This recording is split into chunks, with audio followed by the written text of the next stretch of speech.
BPL শুরু হতে যাচ্ছে, সিলেটের দলটা কেমন হলো সে ব্যাপার নিয়ে আলোচনা করতে চাই। প্রথমে একটা বিষয় বলি, সিলেটের দলটার মালিকানা ক্রিকেট উইথ সামির কাছে। তবে সেই সামি আমি না, ইনি হচ্ছেন মাইদুল সামি, বাংলাদেশের খুব চমৎকার একজন ক্রিকেট সংগঠক, যিনি মূলত দেশের বাইরে থাকেন। অনেক রুট লেভেলের ক্রিকেটার আছে যাদেরকে তিনি পেট্রোনাইজ করেন, ন্যাশনাল অনেক ক্রিকেটারদেরকেও তিনি পেট্রোনাইজ করেন এবং ভালো কাজ করছেন মূলত। সিলেট টাইটান্সের এই দলটার প্রসঙ্গে কথা বলতে গেলে প্রথমত লিস্টে একটু আমরা যদি খেয়াল করে দেখি, একদম ব্যাটসম্যান, বোলার্স, অলরাউন্ডার্স কারা কারা আছেন, স্পিনার্স, পেসার্স। এই টিমটার স্ট্রেংথ নিয়ে যদি আমি কথা বলতে চাই, সবচেয়ে বড় স্ট্রেংথের জায়গাটা হচ্ছে এই টিমটার pace bowling line up. Mohammad আমিরের মতো একজন গেম চেঞ্জার রয়েছেন এই দলটাতে, এবং সেই সঙ্গে লোকাল পেস বোলারদের মধ্যে খালেদ এবং ইবাদত আছেন। সো আমার কাছে মনে হয় যে টপ প্রায়োরিটিতে এই তিনজনই থাকবেন। এবং একটা বিষয় চিন্তা করে দেখেন যে এই তিনজনের ব্যাকআপটাও কিন্তু আছে। যদি মোহাম্মদ আমির কোনো কারণে না খেলতে পারেন, সালমান ইরশাদ সে জায়গাটা আছেন বিদেশি পেস বোলিং ব্যাকআপ। লোকাল ব্যাকআপের মধ্যেও রুয়েল মিয়া আছেন, শহীদুল আছেন। সো এই জায়গাটা আমার কাছে মনে হয় যে কোনো কিছু যদি এদিক ওদিক না হয়, ওই টপ তিনজন পেস বোলার খালেদ এবং ইবাদত বাংলাদেশের সেরা দুজন পেস বোলার, এবং সেই সঙ্গে মোহাম্মদ আমির আছেন। সো পেস বোলিং কম্বোটা বেশ ভালো, বেশ জমবে বলে আমার কাছে মনে হয় বা আমার কাছে বিশ্বাস। স্পিন ডিপার্টমেন্টের জায়গায় আমি বলবো যে আরেকটু ভ্যারিয়েশন আসলে হয়তো বা স্পিন ডিপার্টমেন্টটা আরেকটু শক্তপোক্ত হতো, বা আমি বলতে পারতাম যে স্পিন ডিপার্টমেন্টে আরেকজন ফ্রন্ট লাইনের স্পিনার যদি এই দলটা থাকতো তাহলে হয়তো বা আরো টাফ ফাইট দিতে পারতো। তবে তারপরও মেহেদী হাসান মিরাজ আছেন, নাসুম আহমেদ আছেন। আমার কাছে মনে হয় যে এই দুইজন স্পিনার, ফ্রন্টলাইন স্পিনার, ডেফিনেটলি নতুন বল পুরনো বল দুটা ক্ষেত্রেই সিদ্ধহস্ত, এবং সেই সাথে সাইম আয়ুব এই কন্ডিশনে বেশ হ্যান্ডি হবেন, বেশ ভালো হবেন, সেই অপশনটাও এই দলটায় আছে। মঈন আলী যদি সবগুলো ম্যাচ খেলেন বা মঈন আলীর সার্ভিসটা যদি তারা পায়, সেক্ষেত্রে কিন্তু স্পিন বোলিং অপশনটাও সেই জায়গাটা বেড়ে যাচ্ছে। সো আলটিমেটলি আমরা যদি চিন্তা করি তাহলে লেফট আর্ম অর্থোডক্স স্পিনার আছেন সেই জায়গাটায়, Nasum Ahmed off break bowler আছেন, মেহেদী হাসান মিরাজ, সাইম আয়ুবের স্পিনটা অনেক বেশি মাত্রায় কার্যকরী হবে, মঈন আলী অফ ব্রেক হবে। তারপরও টু ডাইমেনশনাল বোলিং এই জায়গাটায় আমার কাছে মনে হয় যে একটা মিস্ট্রি স্পিনার বা একটা লেগ স্পিনার ওই ক্যাটাগরির কিছু থাকলে, যদিও আমাদের দেশে আসলে ওইরকম ভাবে চিন্তা করা যায় না, তারপরে বেস্ট স্পিনারটাকে পাওয়া যাচ্ছে টি-20 ক্রিকেটের বাংলাদেশের প্রেক্ষাপট থেকে নাসুম আহমেদ অ্যালং উইথ মেহেদী হাসান মিরাজ।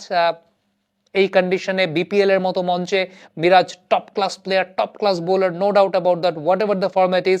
সাইম আয়ুব তো ব্যাটিং এর চাইতে বোলিং এ বেশি সিদ্ধহস্ত। সো বোলিং এর জায়গা থেকে আমার কাছে মনে হয় যে they have the balance. Even even pace bowling allrounder সেখানেও কিন্তু বিকল্প এবং অপশন দুটোই আছে। আজমতুল্লাহ ওমরজাইকে যদি আমি টপ প্রায়োরিটিতে ধরি, তাহলে সেই জায়গাটা অ্যাঞ্জেলো ম্যাথিউসও কিন্তু তার ব্যাকআপ হিসেবে আছেন।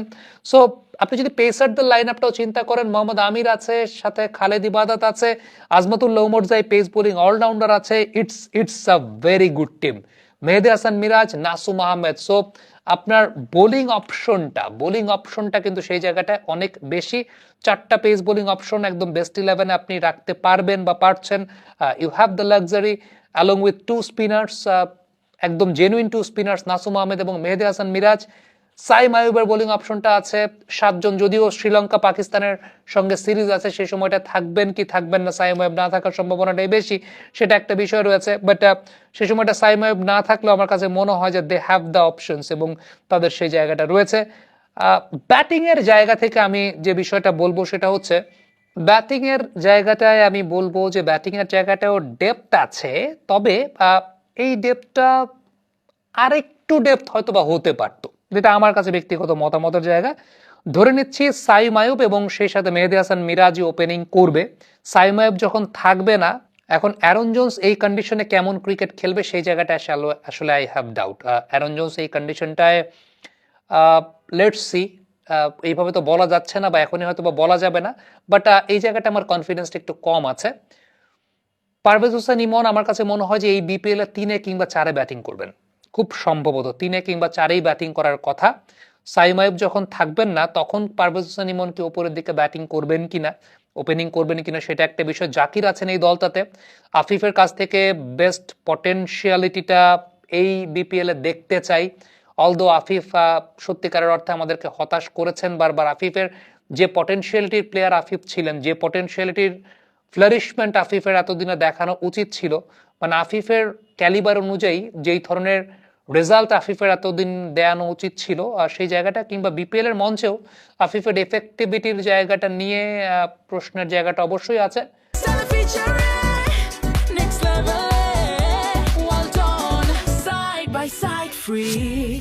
সো ব্যাটিং লাইন আপটায় আমার কাছে মনে হয়েছে এই জায়গাটায় মঈন আলী, আজমাতুল্লাহ, ওমর জাইরা তো আছেন, বাট মাঝখানে আরেকটা অপশন যেটা আসলে একটু নির্ভরযোগ্য অপশন যদি থাকতো, যদিও আমাদের বাংলাদেশে আসলে ওই রকম নির্ভরযোগ্য অপশন পাওয়া যায় না, বিদেশি অপশনের উপরে ওই সময়টায় ডিপেন্ড করতে হয় বিপিএল এর মঞ্চে। সো মঈন আলী সেই জায়গাটা আছেন, আই থিঙ্ক এই কন্ডিশনটায় Moeen Ali can utilise very well. So overall এই টিমটার লাইন আপ যদি আপনি বলেন বোলিং এর পার্সপেক্টিভ থেকে সুপার বোলিং অ্যাটাক, এবং মোটামুটি 10-এ আপনি 9 দেওয়ার মতো বোলিং অ্যাটাক। ব্যাটিং এর জায়গা থেকে আপনি যদি চিন্তা করেন তাহলে আমার কাছে মনে হয় যে অ্যাভারেজের থেকে বেশি, অর্থাৎ better than average batting set আপটা আছে। জাকির হাসান আছেন, মুমিনুল হক সৌরভ আছেন, ইভেন তৌফিক খান তুষার। আমার কাছে মনে হয় যে সাইম আইয়ুব যে সময়টা না থাকবেন, তৌফিক খান তুষারকেও তারা সেই জায়গাটা প্রমোট করতে পারে, নট অনলি অ্যারন জোন্স। কারণ অ্যারন জোন্স এই কন্ডিশনটায় কতটুকু আসলে কার্যকরী হবেন সেখানে একটা প্রশ্ন আছে। তৌফিক খান তুষারকে গত বিপিএল আমরা দেখেছিলাম যে রংপুর রাইডার্সের হয়ে বেশ কিছু ইম্প্যাক্ট ইনিংস তিনি খেলেছেন, ইউটিলিটি ইনিংস তিনি খেলেছেন। প্রবাবল 11টা আসলে কিরকম দাঁড়াতে পারে যখন পাকিস্তানি ক্রিকেটাররা অ্যাভেলেবেল আছেন সে সময়টার উপর বেস করলে। সাইম আইয়ুবের সঙ্গে মেহেদী হাসান মিরাজ এই দুজন ওপেন করবেন, সেটা আমার বিশ্বাসের জায়গা।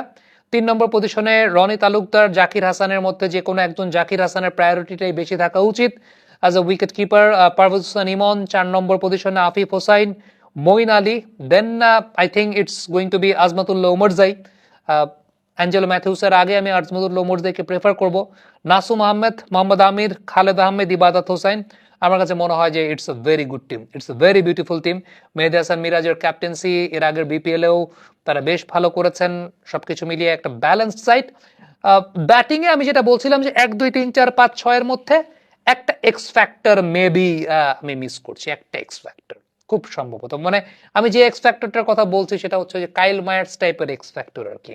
হয় না যে বরিশালে বা রংপুরে এর আগে বরিশালে কাইল মায়ার্স বা ডেভিড মালানরা যে একটা এক্স ফ্যাক্টর দিয়ে গেছেন না, ওই এক্স ফ্যাক্টরটা। বাট সাইম আইয়ুব কতটুকু আসলে ব্যাট হাতে সেটা পোষাতে পারবেন আই ডোন্ট নো, বাট উচিত না হয় বোলিংটা তো আছে, সেই জায়গাটা কোনো না কোনো একটা জায়গায় সাইম আইয়ুব পুষিয়ে দেবেন। কমেন্ট বক্সে আপনাদের মন্তব্য মতামত জানতে চাইলে